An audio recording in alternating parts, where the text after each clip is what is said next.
kita melihat firman Tuhan mengenai nasihat dari Paulus kepada Timotius, anak imannya yang sangat dia kasihi. Kalau kita melihat Paulus, dia memiliki satu hubungan yang sangat erat dengan Timotius. Bahkan firman Tuhan berkata dia mempunyai hubungan sebagai anak dengan bapa. Begitulah intimnya persaudaraan di dalam Tuhan. Bahkan sebenarnya lebih lagi, karena kita semua adalah anak-anak Tuhan yang telah lahir baru, dilahirkan oleh firman Tuhan dan roh Tuhan. Saudara yang kekasih dalam nama Yesus, marilah kita melihat nasihat demi nasihat yang diberikan Paulus. Lalu kemudian kita melihat bahwasanya Timotius menjadi sangat berhasil dalam pelayanannya. Timotius menjadi penolong yang utama kepada Rasul Paulus. Timotius boleh dikirim ke sidang-sidang jemaat yang sudah dibangunkan oleh Paulus untuk memberikan pengarahan, untuk memberikan pengajaran yang benar, bahkan untuk memilih tua-tua sidang, bahkan untuk menerangkan kepada sidang tersebut mengenai ajaran-ajaran palsu, guru-guru palsu dan lain sebagainya, dapat diserahkan oleh Paulus kepada Timotius, dan Timotius dapat menjalankan tugas tersebut dengan baiknya. Jadi Timotius, saudaraku, menjadi penolong yang sangat berguna bagi Paulus. Saudara yang kekasih dalam nama Yesus, Timotius bertumbuh dengan sangat pesat, sehingga pada waktu dia masih sangat muda, dia sudah melayani Tuhan. Sehingga Paulus juga berkata kepada Timotius, jangan seorang pun menganggap engkau rendah karena kemudaanmu. Berarti pada waktu Timotius masih sangat muda, dia sudah melayani. Puji Tuhan. Saya percaya pada akhir zaman ini Tuhan memakai lebih banyak lagi orang-orang muda. Inilah zamannya orang-orang muda diselamatkan Tuhan, orang-orang muda dipakai Tuhan, orang-orang muda diurapi Tuhan, orang-orang muda dilengkapi Tuhan. Sepanjang orang-orang muda itu mau menyerahkan seluruh hidupnya kepada Tuhan. Biarlah orang-orang muda jangan hanya menuntut ilmu dunia ini saja. Mari carilah perkara-perkara di atas, carilah perkara-perkara rohani, carilah perkara-perkara yang kekal. Saudara sudah melihat keadaan dunia pada zaman ini. Segala sesuatunya sudah menuju kepada kerusakan. Nah, marilah kita melihat nasihat Paulus kepada Timotius. Paulus tidak akan menasihatkan sesuatu yang tidak dilakukannya lebih dahulu. Apa yang sudah dialaminya, apa yang sudah dilakukannya, itulah yang diajarkan oleh Paulus kepada Timotius. Itu sebabnya pengajaran Paulus sangat berkuasa.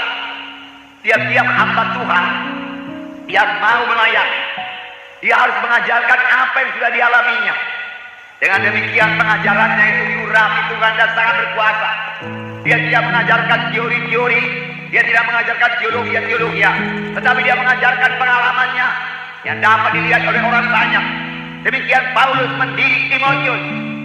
Apa yang sudah dialaminya, cara hidupnya, imannya, kasihnya, pelayanannya, semua dilihat oleh Timotius.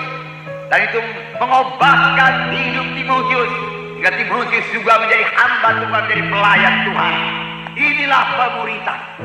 Kalau kita mau memuridkan, kita harus memiliki persekutuan yang erat dengan murid kita itu, hubungan yang erat dengan murid kita itu. Tidak cukup hanya mengajar saja. Mereka harus melihat contoh yang baik dari kita. Kita tidak bisa berkata, jangan contoh saya, contohlah Yesus. Saya ini banyak kekurangan. Ini yang biasa kita dengar. Kelihatannya rendah hati, tapi sikap hidup yang demikian tidak membangun. Yang memuridkan juga karena tidak menjadi terang. Tetapi Paulus berkata, tirulah aku bagaimana aku meniru Kristus. Paulus lebih dahulu meniru hidup Kristus, lalu hidup Paulus berubah. Lalu Timotius, kau lihat bagaimana hidupku ini, kemudian kau tiru hidupku ini, ikutlah cara hidupku sama sebagaimana aku mengikut hidup Tuhan. Hidup dalam roh Tuhan, meninggalkan semua kehendak daging, menyangkal diri, hidup benar, hidup suci di hadapan Tuhan. Nah, nasihat Paulus yang pertama mengenai peperangan rohani. Ada peperangan rohani bagi Timotius, ada peperangan rohani bagi Paulus. Ada peperangan rohani bagi sidang Tuhan. Ada peperangan rohani bagi setiap anak-anak Tuhan. Dalam 1 Timotius pasal 1 ayat 18. Saya membacakan kepada saudara. Tugas ini kuberikan kepadamu Timotius anakku, sesuai dengan apa yang telah dinubuatkan tentang dirimu, supaya dikuatkan oleh nubuat itu, engkau memperjuangkan perjuangan yang baik dengan iman dan hati nurani yang murni. Dalam menjalankan tugas ini, engkau memperjuangkan perjuangan yang baik dengan iman dan hati nurani yang murni. Perjuangkan perjuangan yang baik. Perjuangkan perjuangan yang baik. Lawanlah setan. Lawanlah segala sesuatu yang tidak baik. Lawanlah segala akal licik iblis, tipuan iblis. Perjuangkan supaya engkau memiliki hati nurani yang baik.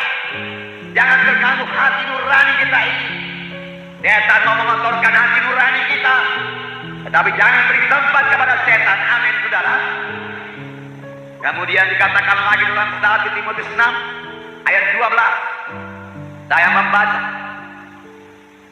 bertandinglah dalam pertandingan iman yang benar, dan rebutlah hidup yang kekal. Untuk itulah engkau telah dipanggil, dan telah engkau ikrarkan ikrar yang benar di hadapan banyak saksi. Bertandinglah dalam pertandingan iman yang benar. Bertanding, bertempur. Setiap anak Tuhan berada dalam pertempuran.